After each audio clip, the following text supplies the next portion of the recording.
अध्याय 5 पृथ्वी के प्रमुख परिमंडल।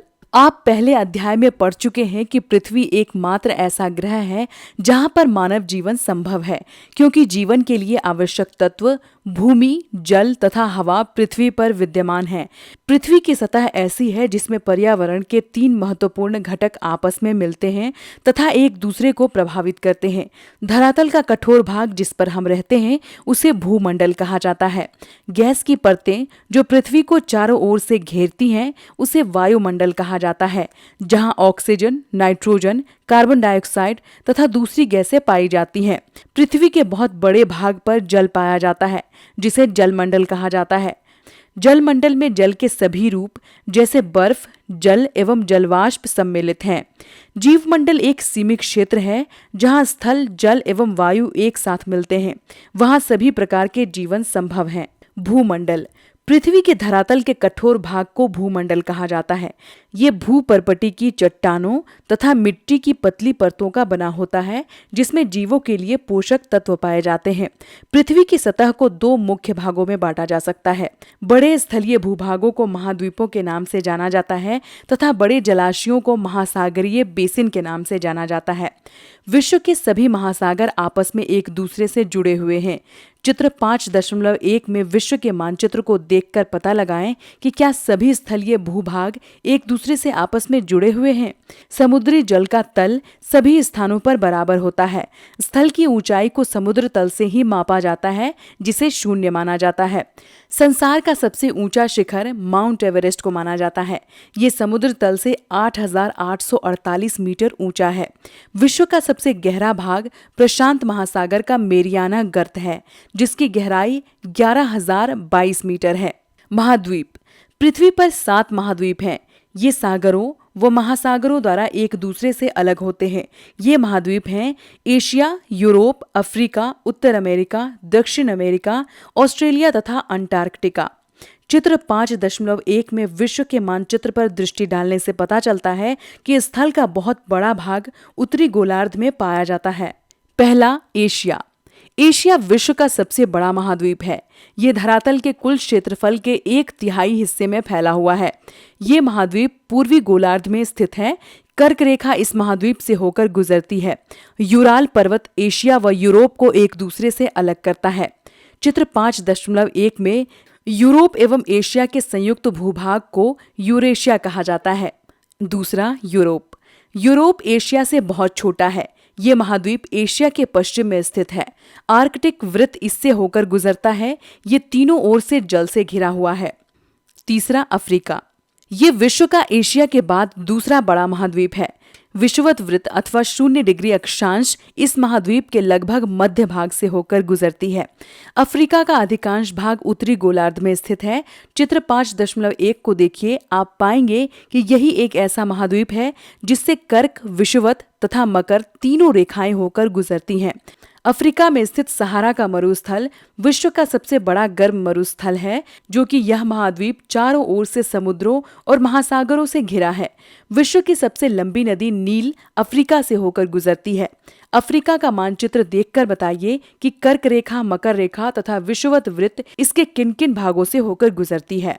चौथा, उत्तर अमेरिका। विश्व का तीसरा सबसे बड़ा महाद्वीप है उत्तर अमेरिका। यह दक्षिण अमेरिका से एक सक्रिय स्थल से जुड़ा है जिसे पनामा जल संधि कहते हैं। ये महाद्वीप पूर्ण रूप से उत्तरी एवं पश्चिमी गोलार्ध में स्थित है। ये महाद्वीप 3 महासागरों से घिरा है। क्या आप इन महासागरों के नाम बता सकते हैं? पांचवा, दक्षिण अमेरिका। दक्षिण अमेरिका का ज्यादातर भाग दक्षिणी गोलार्ध में स्थित है। इसके पूर्व पश्चिम में क्रमशः अटलांटिक व प्रशांत 2 महासागर स्थित हैं। विश्व की सबसे लंबी पर्वत श्रृंखला एंडीज इसके उत्तर से दक्षिण की ओर फैली है। दक्षिण अमेरिका में विश्व की सबसे बड़ी नदी अमेजन बहती है। छठा, ऑस्ट्रेलिया। ये विश्व का सबसे छोटा महाद्वीप है। ये पूर्ण रूप से दक्षिणी गोलार्ध में स्थित है। ये चारों ओर से महासागरों तथा समुद्रों से घिरा है। इसे द्वीपीय महाद्वीप भी कहा जाता है। सातवां, अंटार्कटिका। ये एक बहुत बड़ा महाद्वीप है जो कि दक्षिणी गोलार्ध में स्थित है। दक्षिणी ध्रुव इस महाद्वीप के बीचों बीच स्थित है, क्योंकि ये दक्षिण ध्रुव में स्थित है, इसलिए ये सदैव मोटी बर्फ की चादरों से ढका रहता है। यही कारण है कि मानव यहाँ अपना स्थायी निवास स्थापित करने में सफल नहीं हो पाया है। अधिकांश देशों के शोध केंद्र यहाँ स्थित हैं। भारत के भी शोध संस्थान यहाँ हैं। इनके नाम है मैत्री तथा दक्षिण गंगोत्री। जलमंडल। पृथ्वी को नीला ग्रह भी कहा जाता है। पृथ्वी का 71% हिस्सा जल तथा 29% हिस्सा स्थल है। जलमंडल में जल के सभी स्वरूप विद्यमान हैं। इनमें महासागर एवं नदियां, झीलें, हिम नदियां, भूमिगत जल तथा वायुमंडल की जलवाष्प सभी शामिल हैं। पृथ्वी पर विद्यमान जल का 97% यानी कि 97% से अधिक हिस्सा महासागरों में पाया जाता है और वो इतना अधिक खारा होता है कि मानव के प्रयोग में नहीं लाया जा सकता। शेष जल का बहुत बड़ा भाग बर्फ की परतों एवं हिम नदियों अथवा भूमिगत जल के रूप में पाया जाता है। जल का बहुत कम भाग अलवण जल के रूप में पाया जाता है, जो मनुष्य के प्रयोग में आता है। यही कारण है कि नीले ग्रह में रहने के बावजूद हम पानी की कमी महसूस करते हैं। महासागर। महासागर जलमंडल के प्रमुख भाग हैं। ये आपस में एक दूसरे से जुड़े हुए हैं। महासागरीय जल सदा गतिमान रहता है। तरंगें, ज्वार भाटा तथा महासागरीय धाराएं। महासागरीय जल की 3 मुख्य गतियां हैं। बड़े से छोटे आकार के आधार पर क्रमशः 4 महासागर प्रमुख हैं: प्रशांत महासागर, अटलांटिक महासागर, हिंद महासागर तथा आर्कटिक महासागर। प्रशांत महासागर संसार का सबसे बड़ा महासागर है। ये पृथ्वी के 1/3 भाग पर फैला हुआ है। पृथ्वी का सबसे गहरा भाग मेरियाना गर्त प्रशांत महासागर में ही स्थित है। प्रशांत महासागर गोलाकार है। एशिया, ऑस्ट्रेलिया, उत्तर एवं दक्षिणी अमेरिका इसके चारों ओर स्थित हैं। चित्र 5.1 को देखिए तथा प्रशांत महासागर के चारों ओर इन महाद्वीपों की स्थिति का पता लगाइए। अटलांटिक महासागर संसार का दूसरा सबसे बड़ा महासागर है। ये अंग्रेजी भाषा के एस अक्षर के आकार का है। इसके पश्चिमी किनारे पर उत्तर एवं दक्षिण अमेरिका है तथा पूर्वी किनारे पर यूरोप और अफ्रीका। अटलांटिक महासागर की तटरेखा अत्यधिक दंतुरित है। ये अनियमित एवं दंतुरित तटरेखा प्राकृतिक पोताश्रयों एवं पत्तनों के लिए आदर्श स्थिति है। व्यापार की दृष्टि से वो अत्यधिक व्यस्त महासागर है। हिंद महासागर ही एक ऐसा महासागर है जिसका नाम किसी देश के नाम पर अर्थात भारत के नाम पर रखा गया है। ये महासागर लगभग त्रिभुजाकार है। इसके उत्तर में एशिया, पश्चिम में अफ्रीका तथा पूर्व में ऑस्ट्रेलिया महाद्वीप स्थित है। आर्कटिक महासागर उत्तर ध्रुव वृत्त में स्थित है तथा ये उत्तर ध्रुव के चारों ओर फैला हुआ है।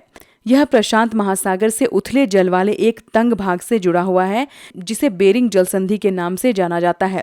ये उत्तर अमेरिका के उत्तरी तटों तथा यूरेशिया से घिरा है। वायुमंडल। हमारी पृथ्वी चारों तरफ से गैस की एक परत से ढकी हुई है, जिसे वायुमंडल कहा जाता है। वायुमंडल इस ग्रह का महत्वपूर्ण और अभिन्न हिस्सा है। ये हमें प्राण वायु प्रदान करती है, जिससे हम लोग सांस लेते हैं। ये वायुमंडल हमें सूर्य की कुछ हानिकारक किरणों से बचाता है। वायुमंडल 1600 किलोमीटर की ऊंचाई तक फैला हुआ है। वायुमंडल के उसके घटकों, तापमान तथा अन्य कारकों के आधार पर 5 परतों में बांटा गया है। इन परतों को पृथ्वी की सतह से आरंभ करते हुए क्षोभ मंडल, समताप मंडल, मध्य मंडल, आयन मंडल और बहिर्मंडल कहा जाता है। वायुमंडल प्रमुख रूप से ऑक्सीजन एवं नाइट्रोजन का बना है, जो कि साफ और शुष्क हवा का 99% हिस्सा है। आयतन के अनुसार नाइट्रोजन 78%, 21% ऑक्सीजन तथा दूसरी गैसें जैसे कि कार्बन डाइऑक्साइड, ऑर्गन आदि की मात्रा 1% है। ऑक्सीजन सांस लेने के लिए जरूरी है, जबकि नाइट्रोजन प्राणियों के विकास के लिए जरूरी है। यद्यपि कार्बन डाइऑक्साइड बहुत कम मात्रा में विद्यमान है, परंतु ये पृथ्वी के द्वारा उत्सर्जित ऊष्मा को अवशोषित करती है, जिससे पृथ्वी गर्म रहती है। ये पौधों के विकास के लिए भी जरूरी है। वायुमंडल में घनत्व में ऊंचाई के साथ भिन्नता आती है। ये घनत्व समुद्री तल पर सर्वाधिक होता है। जैसे जैसे हम ऊपर की तरफ जाते हैं, ये तीव्रता से कम होता जाता है।